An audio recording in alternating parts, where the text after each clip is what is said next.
So we can certainly see why Mr. Eric Hickman was reluctant to sign his name to the report that he fabricated.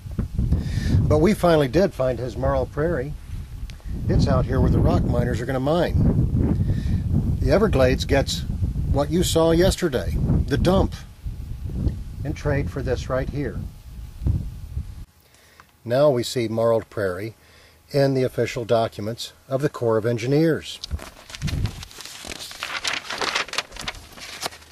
Now we start to see what the plan is, why they want to trade us this dump for the beautiful Marl Prairie. The permits were already issued. It's funny that all this started when CEMEX bought the land from Rinker, the mines. So who's behind the destruction of our environment? The beautiful Everglades. These people are called ICLEI. That stands for International Council of Local Environmental Initiatives. International didn't work out for them, so they have changed their name to Local Governments for Sustainability. Sounds very local. In fact, it is.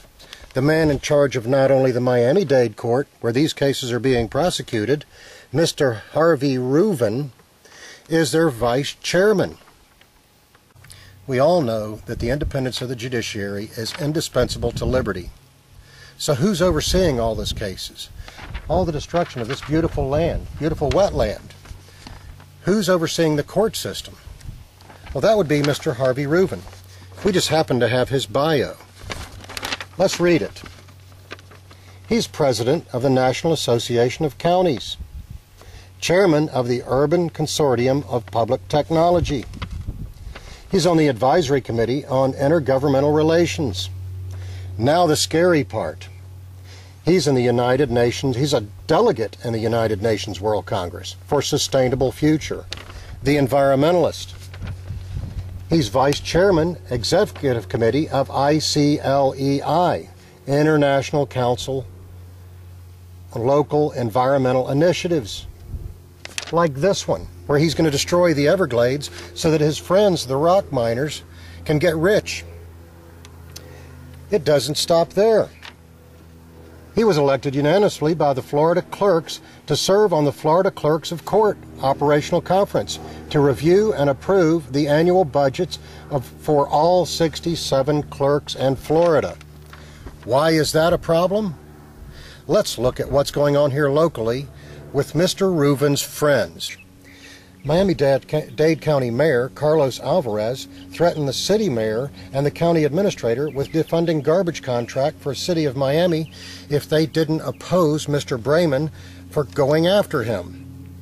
Then the county commissioner Sally Hyman was then threatened with defunding her district if she did not vote in favor of a 13% tax increase for the entire county. So what kind of influence does Mr. Reuven wish to bring back from his friends at the United Nations? Look, it's pasted all over their website. Harvey Reuven, Vice Chair of ICLEI, International Committee for Local Environmental Initiatives. Individual rights must take a back seat to the collective. Boy, that's scary. I wonder if these people are getting a fair trial. I wonder if anybody can in the state of Florida, in any county. Boy, we had to come in out of the sun. Too bad that canopy wasn't there that Mr. Eric Hickman, Environmental Administrator, Wetland Evaluation and Delineation Section, Office of Submerged Lands and Environmental Resources was talking about. We sure could have used some shade. Next time we'll carry our canopies with us. So let's look at some documents while we're inside out of the sun. This one is Department of Environmental Resource Management, Miami-Dade County. Enforcement Inspection Report. Notice the date, 9/14/2005.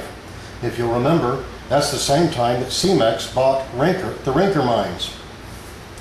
Illegal land use. In violation of Chapter 33B, criteria, unauthorized container nursery. Water Management also came after her for an unauthorized well. However, we find right here authorization for the well, water permit, Heavenly Rainbow Farms. Unauthorized nursery? Well, then what is this? From Florida Department of Agriculture and Consumer Services. Heavenly Rainbow Farms. Authorized and signed. Another authorization. More. Florida Department of Agriculture and Consumer Services. All of these things cost money. Certificate of Nursery Registration. I guess that's authorization. Charles H. Brunson himself, Commissioner of Agriculture, signed it.